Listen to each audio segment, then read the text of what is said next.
Oke, jadi kira-kira produk apa sih Kak yang menjadi fokus utama di generasi Hypestore ini? Kalau produk yang menjadi fokus utama enggak ada spesifik salah satunya gitu sih. Kan dari slogan toko kita juga itu 100% authentic sneakers and apparel. Jadi maksud dari slogan itu, toko kita di sini menjual barang yang original authentic 100%, seperti barang-barang hype lah biasanya. Hype itu trend hype itu awal mulanya sih sebenarnya kan dari streetwear. Kalau dulu tahun-tahun 2016 gitu yang nge-hype itu Jordan gitu kan, Jordan 1 itu sih. Kita jadi ngikutin tren hype mau sampai kapanpun, itu fokus produk utamanya di hype sneakers and apparel. Sneakers itu buat segmen sepatu, apparel itu buat kayak baju, tas dan lain-lainnya. Dan untuk selanjutnya, bagaimana sih Kak cara memilih produk yang sekiranya akan masuk ke toko? Produk yang masuk ke toko, untuk produk yang masuk ke toko ini pasti berganti-ganti sih. Apalagi kan sekarang trendsetternya udah bukan di Air Jordan 1 gitu. Jadi kita ngikutin yang namanya trend hype itu tadi. Jadi buat sekarang itu yang lagi hype kayak mungkin pernah dengar Puma Speedcat gitu-gitu, terus Adidas Samba, terus nanti mungkin bisa berubah-ubah lah pokoknya. Jadi kalau buat milih produk ini dalam bentuk spesifik produknya kan, atau cara milih kayak menghindari barang fake gitu. Mungkin cara memilih kayak ibaratnya ya itu tadi Kak, mengikuti pasar. Ya ngikutin pasar. Jadi emang Ngikutin yang trend hype-nya itu.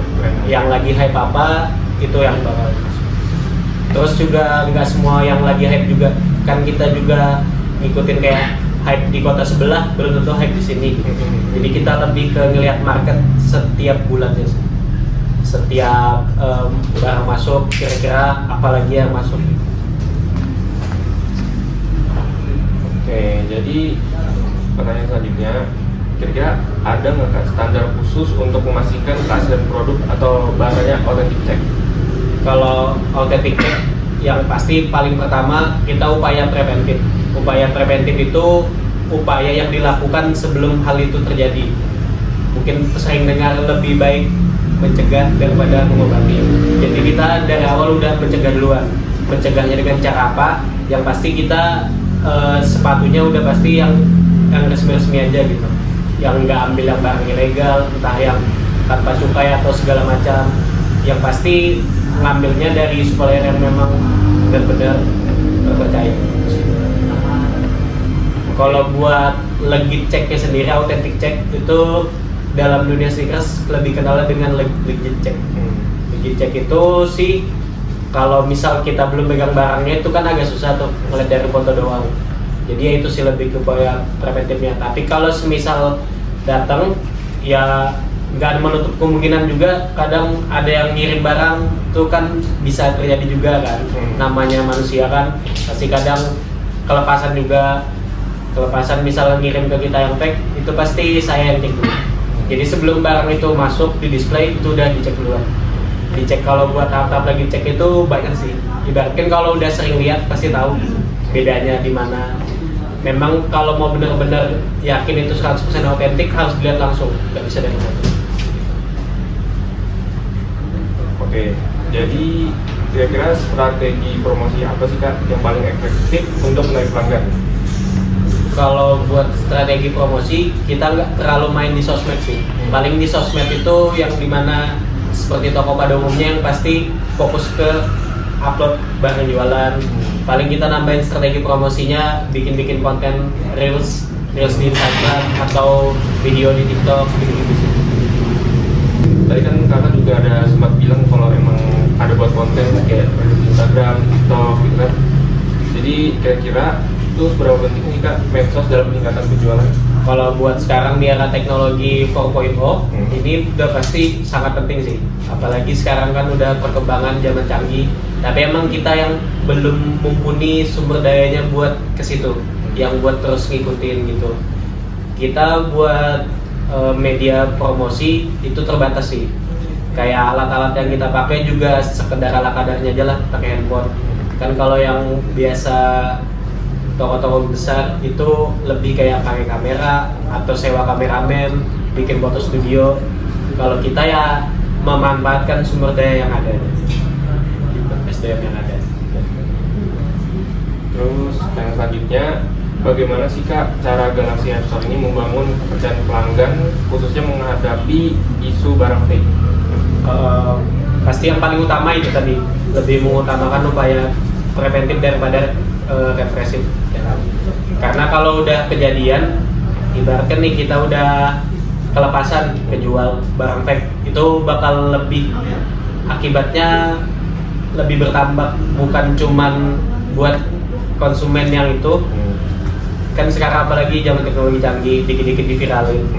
Jadi memang kita lebih ngutamain, kita cek terlebih dahulu sebelum di display gitu. Karena kalau udah diviralin, bukan cuma urusan kita dengan customer A doang, bisa jadi teman-temannya dia cerita ke sana sini. Kita itu sih pasti kita cek terlebih dahulu sebelum kita jual. Karena kalau udah sampai kejual barang fake, nama toko udah legal. Jadi emang upaya preventif tadi itu ya? Iya. Terus bagaimana sih Kak sistem pencatatan atau pengelolaan keuangan di sini? Kalau sistem pencatatan pengelolaan keuangan masih gimana ya? Kita nggak pakai aplikasi yang kayak kadang aplikasi kasir gitu-gitu enggak. Kita lebih membangun kepercayaan gitu. Jadi kita nggak pakai kayak gitu. Tiap penjualan ya kita cuman kayak kita ada grup laporkan penjualan gitu-gitu, biar kalau ada kayak selisih stok atau gimana kita bisa cross check lagi dari grup itu aja.